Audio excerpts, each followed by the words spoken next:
My relatives mocked me as washer girl at 17. 1 year later, I exposed their $4.3 million scam, got their mom arrested, and took over the business. Okay, Reddit, this is going to be a long one.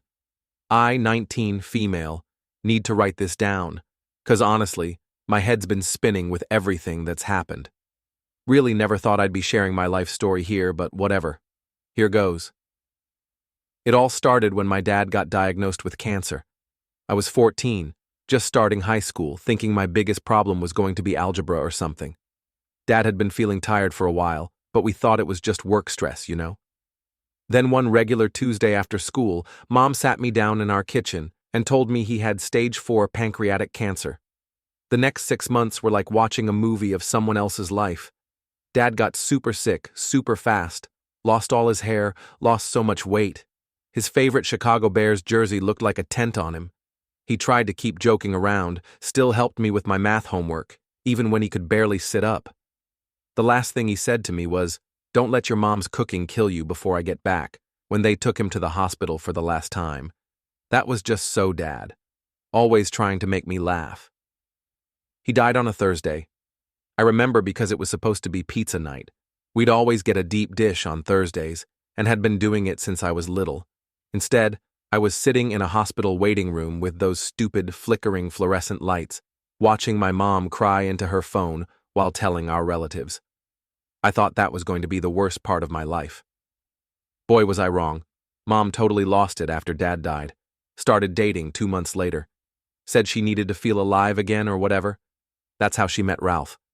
Rich guy, real estate developer type.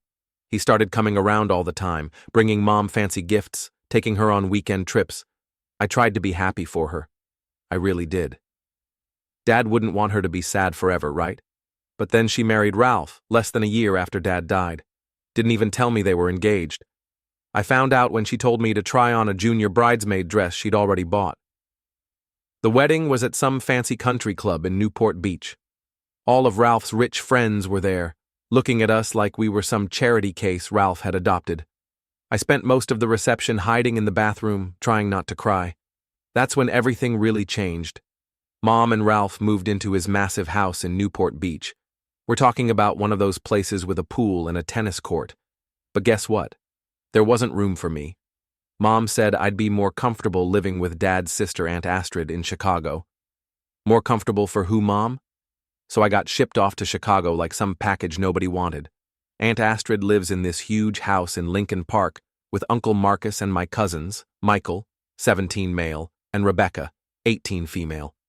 We used to be super close when we were kids. They'd come visit every summer and we'd spend weeks making up stupid games and building blanket forts. But man, everything was different once I actually moved in. Suddenly I wasn't their fun summer cousin anymore. I was this unwanted extra person in their house. They started acting like I was taking up their space, eating their food, breathing their precious air or something. Michael would accidentally knock over my stuff all the time. Rebecca would make these little comments about how her clothes were too nice to lend me when I first got there and didn't have winter stuff. Aunt Astrid was the worst, though. Made it super clear I was a burden. Started charging me rent even though I was still in high school. Who even does that? The really messed up part. Mom just stopped calling. Like completely. She'd send money sometimes, not enough to actually cover the rent Aunt Astrid charged, but that was it. When I tried calling her, she was always too busy with her new life. Too busy at yoga, too busy at charity events, too busy to talk to her own kid. I'd see pictures on Facebook of her and Ralph on vacation in Europe, at fancy parties, living this whole other life where I didn't exist. She even archived all our old family photos, the ones with Dad and me. Said they didn't match her new profile aesthetic, like I was just some old furniture that didn't go with her new decor. I started having these dreams, when I was back in our old kitchen, where everything was normal. Then I would wake up crying in this weird bedroom at Aunt Astrid's house, staring at these fancy wallpapers that cost more than my whole wardrobe, feeling like I'd lost both parents instead of just one. So after that first month at Aunt Astrid's, she hit me with this rent increase because of property taxes or whatever. I'm like, I'm 15, but okay, guess I need a job. That's when my cousin Rebecca, oh so helpfully, tells me about this 24-hour laundromat that's hiring in what she calls the sketchy part of Chicago. It's this rundown building, wedged between a closed-down doll store and this super sus phone repair shop that I'm pretty sure never actually repairs any phones. The owner, this old guy named Jerry, takes one look at me and goes, "You're way too young to work the midnight shift." But then I told him I could start that night and wouldn't complain about the pay, and suddenly my age wasn't such a big deal anymore. So my life became this crazy schedule that, honestly, still gives me anxiety thinking about it. Midnight to 6 a.m. at the laundromat, where I had to deal with the weirdest people you can imagine. The worst part wasn't even the weird customers, it was how cold that place got. The heating barely worked, and Chicago winters are no joke. I'd wear like 3 hoodies just to survive my shift. Never put that in the job description, did they? But one job wasn't enough to cover Aunt Astrid's rent, plus basic stuff like, food and school supplies. So I also started working at this gas station called Quick Stop, from 4 p.m. to 10 p.m. This is where my dear cousins decided to make my life extra fun. See, Quick Stop was right by their fancy private school, where tuition probably cost more than I made in a year. Michael and his friends thought it was hilarious to come in during my shifts and just trash the place. They'd knock over the chip displays I just organized, spill their Slurpees, accidentally all over the floor, leave opened bags of beef jerky everywhere. Rebecca was worse, though. She was sneakier about it. She'd come in with her cheerleader friends and they'd do this thing where they'd talk super loud about me like I wasn't there. Oh my God, can you imagine having to work here? Like I'd literally die. Or look at her uniform, it's so polyester. Then they'd take these awful pictures of me trying to clean up their messes and post them on their social media. The school stuff got bad too. I was going to the public high school nearby, and somehow Rebecca made sure everyone there knew about my jobs. People started leaving quarters on my desk for laundry. Someone stuck a name tag on my locker that said, "Washer Girl." Real creative, guys. Thanks. I was basically sleeping through all my classes, because who can stay awake when you're working from midnight to 6 a.m., trying to do homework from 7 a.m. to 2 p.m., then working again from 4 p.m. to 10 p.m.? My grades started dropping. Teachers kept asking if everything was okay at home. I just told them I was adjusting to the move. The only good thing about the laundromat job was this homeless guy named Pete, who'd come in most nights. He wasn't like the other weird customers. He showed me how to fix the quarter machine when it got stuck, and taught me which customers were okay to let slide when they were a quarter short. One night Pete tells me, "Kid, you're living life on expert mode right now." Made me laugh for the first time in weeks. He disappeared when winter hit. I still worry about what happened to him sometimes. Uncle Marcus owned the building, but I never saw him there. He had this property management company handle everything. Sometimes I'd see these fancy cars driving real slow late at night. Later found out he'd send people to check on the place. Guess he was watching me more than I knew. Meanwhile, Mom's sending these random texts like, "Hope you're doing well," but never actually picking up when I called her. Instagram was full of pictures from yacht parties and charity galas. Must be nice having so much time for charity when your own kid's working 2 jobs to survive. Aunt Astrid kept finding reasons to raise the rent. Utilities went up. HOA fees increased. Your room is prime real estate. Yeah, I'm sure that converted storage room in the basement with the weird mushrooms growing in the corner is really prime Chicago real estate. I started hiding cash in this old teddy bear Dad gave me before he died. Had this whole plan that once I saved enough, I'd get my own place. But every time I got close to a decent amount, something would come up. School fees, winter boots, when my old ones fell apart. That time Michael accidentally backed his car into mine, and I had to pay for repairs myself. But the final straw came one day when I came home from my gas station shift and found my room completely torn apart. The bear was ripped open, stuffing everywhere, and guess what? All my savings. Gone. Rebecca swore she was just cleaning and had no idea about any money. Yeah, right. That same week, Aunt Astrid comes down to my basement room and tells me rent's going up again. Not just a little, we're talking double. Said something about properties and property values in the area increasing. I did the math and realized even with both jobs, I couldn't afford it anymore. But here's the thing. I'd been taking classes at this community college nearby. Nothing fancy, just basic requirements, trying to get ahead while still in high school. The counselor there said I could maybe get financial aid if I took more classes. That meant I had to make a choice, Keep paying Aunt Astrid's crazy rent or try to get an education?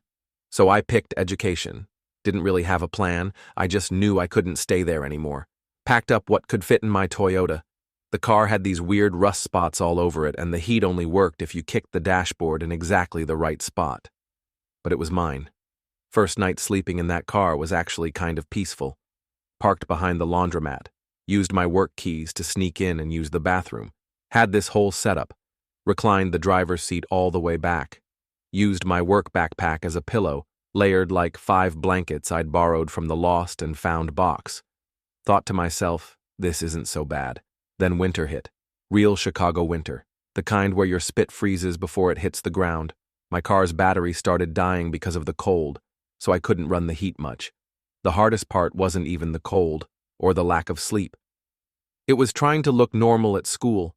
Like try explaining to your chemistry teacher why your homework's all wrinkled and smells like laundry detergent, or why you're wearing the same 3 outfits over and over. The school counselor kept trying to talk to me, but what was I going to say? Oh yeah, I live in my car, but don't worry, it's parked in a really nice alley. Then my dear cousin Michael decided to play detective. Guess he got suspicious about why I wasn't around the house anymore. Followed me one night after my laundromat shift.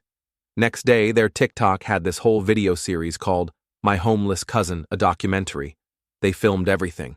My frost-covered windows, me trying to study using the light from the laundromat sign, even catching me changing clothes in the back seat once. The videos went viral in their rich kid circle. People started driving by the laundromat at night, honking their horns, throwing stuff at my car. The cops started coming around more too. Every couple of nights there'd be a knock on my window. Can't sleep here, miss. So I'd drive around until they left, then come back. Spent a lot of nights just driving in circles, watching my gas gauge get lower and lower, praying I'd have enough to get to work the next day. You know what's weird, though? I started noticing this black SUV parked across the street some nights. Always in a different spot, but always there. Tinted windows, engine running. First I thought it was cops or maybe some creep, but they never bothered me. Just sat there like they were watching. The temperature dropped to -5 degrees Fahrenheit one night, the kind of cold that makes your eyes hurt. My car wouldn't start, the phone was dead, and the laundromat was closed for repairs. Thought, well, this is it. This is how I die. They're going to find me frozen like those rats in the alley. Wrapped myself in every piece of clothing I owned and tried to think warm thoughts. That's when someone knocked on my window. I looked up, and there's Uncle Marcus standing in the snow like it's totally normal to be out at 2 a.m. in Arctic temperatures. He just goes, I think we need to talk. Turns out, the black SUV, that was his. He'd been watching me through the laundromat security cameras for weeks, sending people to check on me. Said he wanted to see what I was made of. Who does that kind of messed up test? But honestly, at that point, I was too cold to care about his weird teaching methods. So there I was, basically turning into a human popsicle in my car. And Uncle Marcus is just standing there in his expensive wool coat, looking at me through the window. I'm thinking he's going to lecture me or call the cops or something. Instead, he says, my office has better heating. Like this is some totally normal situation. His office was this small room above the laundromat I'd never been in before. Turns out he had this whole private space up there. Desk, mini fridge, coffee maker, even a little bathroom. While I'm defrosting my fingers around this cup of actually good coffee, he just sits there watching me like he's trying to solve a puzzle. Finally he goes, you know, your dad and I used to sleep in a car too. Which, what? I almost dropped my coffee. See, I'd always known Uncle Marcus as this crazy rich real estate guy who wore suits that probably cost more than my car. But then he starts telling me this story I never knew. Apparently, he and my dad grew up super poor, like their mom worked 3 jobs, and they still couldn't afford rent most months, kind of poor. Uncle Marcus pulls out his phone and shows me this ancient photo of 2 skinny teenagers sitting in a van eating beans straight from the can. That's your dad on the left, he says. And yeah, same goofy smile I remembered, just on a much younger face. The whole time he's telling me this story, I'm sitting there trying to process it. Like, how did they go from homeless teenagers to, well, this? That's when he tells me about the laundromat. The original owner used to let them hang out inside during really cold nights. They'd help him fix machines, clean up, whatever needed doing. When the owner got sick, he offered to sell them the place. Dad had just started college on a scholarship, but Uncle Marcus had been working construction and saving every penny. So the owner sold it to him for basically nothing. That was his first property. Then he starts pulling out all these old documents from his desk. Property deeds, contracts, business plans, all with my dad's notes in the margins. When your dad got sick, Uncle Marcus continues, he made me promise 2 things. First, to look out for you. Second, to make sure you learn how to look out for yourself. Then he gives me this look and goes, "Gotta say, you're doing better at the second part than I expected." I'm sitting there trying not to cry. Failing pretty badly at it, to be honest, when he drops the real surprise. Turns out he owns like half the block around the laundromat now. Apartment buildings, stores, even that sketchy phone repair place. And he's been watching me through the security cameras this whole time, sending his guys in the SUV to keep an eye on me. You worked 2 jobs without complaining, kept your grades up, found ways to survive that most people wouldn't think of, even kept that laundromat running better than the manager I hired. He actually smiled when he said that last part. Jerry told me you fixed the quarter machine. Took my maintenance guy 3 tries to figure that out. That's when he pulls out this key, says it's for the apartment above his office, a whole studio apartment I didn't even know existed. He told me it's mine, no rent, as long as I keep working at the laundromat and keep my grades up. I tried to say no, like this felt too much like charity or something. But he shut that down real quick. This isn't charity. This is an investment. You've got your father's brains and your own kind of determination. I'm investing in that. Then he shows me this whole file he's kept. Copies of my school records, work reports from Jerry, even screenshots of those awful TikToks Michael and Rebecca made. They thought they were shaming you, he says. All I saw was someone who refused to break. It's weird, you know? All this time I thought he was this cold, rich guy who didn't care, who let his wife treat me like garbage. Turns out he was testing me. Messed up way to do it, yeah. But I kind of get it now. He wanted to see if I had what my dad had. That thing that makes you keep going when everything's against you. Before I left his office that night, he said something else about Dad. Told me about their last conversation when Dad was in the hospital. Dad made him swear not to just hand me everything. Said I needed to learn to be strong on my own first. But Uncle Marcus added, he also said to know when enough was enough. And kid, you've more than proved yourself. I spent that night in a bed for the first time in months. The apartment wasn't fancy, just 1 room with a kitchenette and bathroom, but it was warm, clean, safe. But the morning after Uncle Marcus gave me the apartment, I woke up to my phone blowing up with texts from Aunt Astrid. Turns out Michael had driven by the laundromat on his way to school and saw me walking down from the upstairs apartment. He took pictures, because of course he did, and Astrid shows up at the laundromat during my shift, wearing her designer workout clothes and looking like she's about to explode. Starts screaming about how I'm trying to steal her husband, how I've been seducing him or whatever. Like, yeah, Aunt Astrid, I totally seduced him by being homeless and fixing washing machines. Super sexy. The customers were all staring, and this one old lady who comes in every Wednesday to wash her cat's blankets actually started recording the whole thing on her phone. Aunt Astrid saying all this crazy stuff about how she always knew I was trouble, how I'm just like my mother, trying to take advantage of rich men. I'm just standing there with a mop in my hand, wearing my gross work uniform, thinking, is this really happening right now? Then Jerry comes out from the back room and tells Aunt Astrid she needs to leave before he calls the cops. She leaves, but not before telling me. This isn't over. That night, I heard Astrid and Uncle Marcus having this huge fight upstairs in his office. Their voices were muffled, but I could make out Aunt Astrid screaming about that girl and how dare you. I felt so ashamed, like I'd ruined their marriage or something. Later, Aunt Astrid slept at her friend's house that night. When I saw Uncle Marcus the next morning, he had dark circles under his eyes and just gave me this tired nod. But the weird thing is that my mom suddenly started calling me for the first time in months, acting all concerned. Honey, I'm hearing some disturbing things. Like she had any right to be concerned after abandoning me. I'm sure someone, probably Rebecca, sent her the rumors. Then she and Ralph show up at my apartment unannounced. Mom's wearing one of her new designer outfits. Her eyes scan my tiny studio apartment. "Oh, honey," she says, but it sounds more calculating than concerned. "This is quaint." Ralph stays by the door like he's afraid poverty might be contagious. "What are you doing here?" I asked, not offering them a seat. There's nowhere to sit anyway, unless they want to join me on my unmade bed. Mom starts pacing my tiny space. "We've been hearing things. About you and your Uncle Marcus." The way she says it makes something twist in my stomach. "What about Uncle Marcus?" "Come on, sweetie." She tries for a conspiratorial smile. "I know what you're doing. It's clever, really. I would have never thought of it at your age." "Thought of what?" "Getting close to Marcus like this. Working in his business, playing the poor abandoned niece. I'm sure he's promised you quite a bit." The realization hits me like a slap. You think I'm trying to get his money? Well, aren't you? Living in this place, working in that laundromat, spending all that time with him? It's obvious what you're doing. I laugh, and it comes out harsh. Obvious to who? You? The woman who shipped me off to Chicago and forgot about me? That's not fair.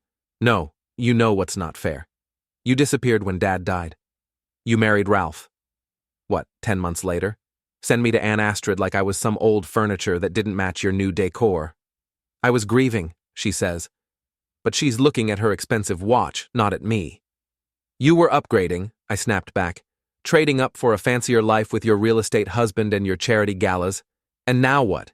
You're worried I might get some of Uncle Marcus's money before you do? Ralph steps forward then, all fake authority. Now listen here, young lady. Your mother and I are concerned about your welfare. My welfare? The laugh bubbles up again, uglier this time. Where was this concern when Aunt Astrid was charging me rent at 15? When I was working 2 jobs and sleeping in my car? Mom waves her hand dismissively. Don't be dramatic. Astrid would never. Check my hospital records from when I got bronchitis sleeping in that car. Check the pay stubs from the gas station and the laundromat. Check the rent receipts Astrid made me keep. Oh wait, you can't. You were too busy posting pictures from your yacht parties to even answer my calls. That's ancient history, Mom says. But she's fidgeting with her wedding ring, Dad's wedding ring that she had upgraded with bigger diamonds. We're here to help now. Ralph has a friend who runs this wonderful boarding school in Switzerland. Now you want to help? My voice rises. Or did you just find out Uncle Marcus is teaching me about the business? Worried I might actually learn something? Get a piece of what you think should be yours? Mom's face changes then, gets harder, drops the concerned mother act completely. Marcus was your father's brother. Anything of his should go to me. His wife, ex-wife I correct, who remarried less than a year after he died. I deserve, she starts, but I cut her off. You deserve it? Dad helped build this business. He and Uncle Marcus started with nothing, while you were busy planning charity galas with Ralph. I'm learning how to fix washing machines and manage books and actually help people, just like Dad did. Your father was a teacher, she spits out. He played around with Marcus's business like it was some hobby. Get out. I point to the door. Go back to your perfect life with your perfect husband. Go plan another charity gala. Go archive some more family photos because they don't match your aesthetic. Just get out of my apartment. Ralph tries one more time. Now see here.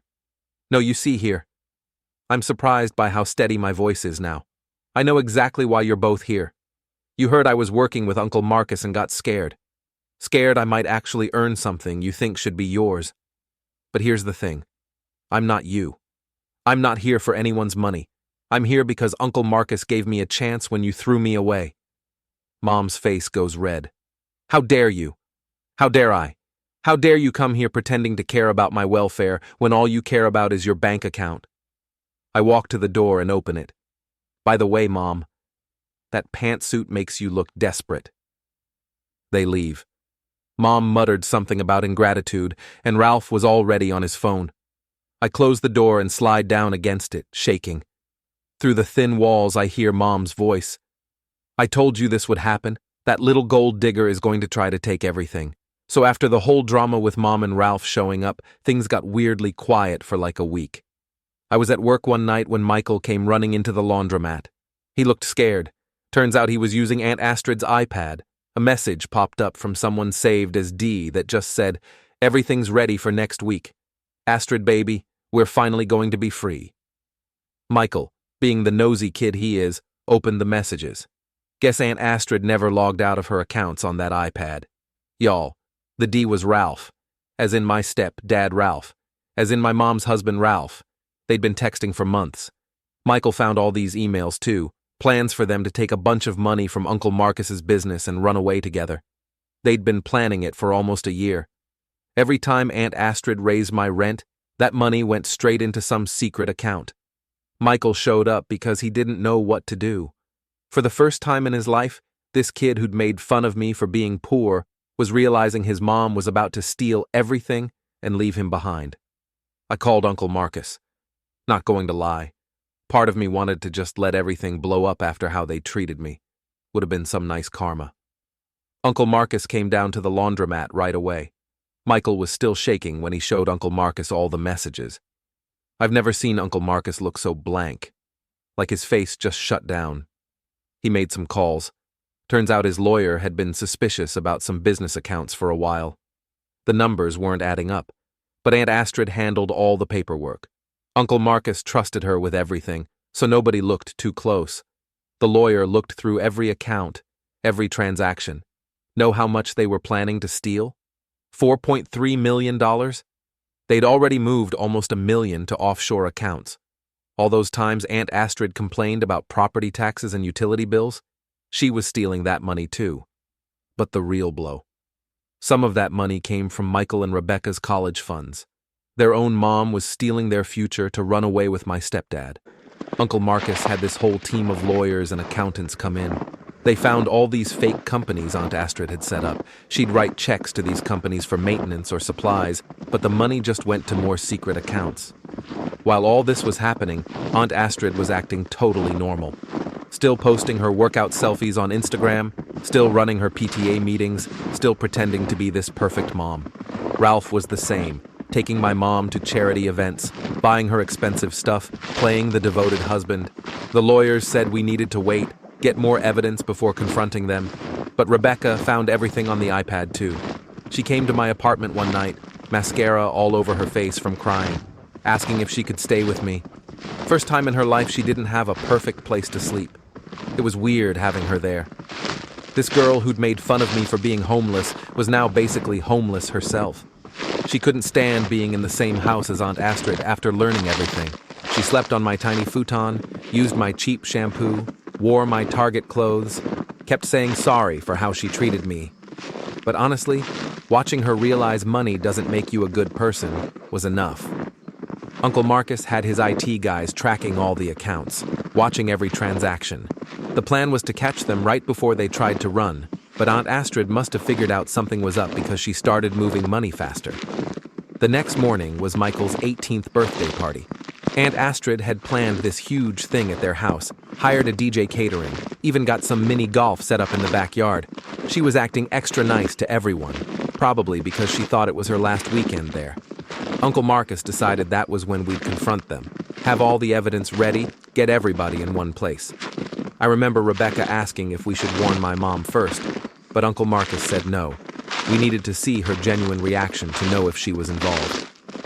The morning of Michael's birthday party was weird, like super weird.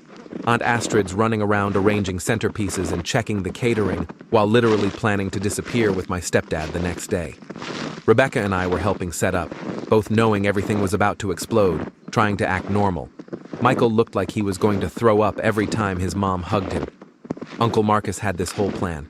His lawyer would show up unexpectedly with some urgent paperwork during the party. They'd gather everyone in the living room and then drop all the evidence. The FBI was actually waiting nearby.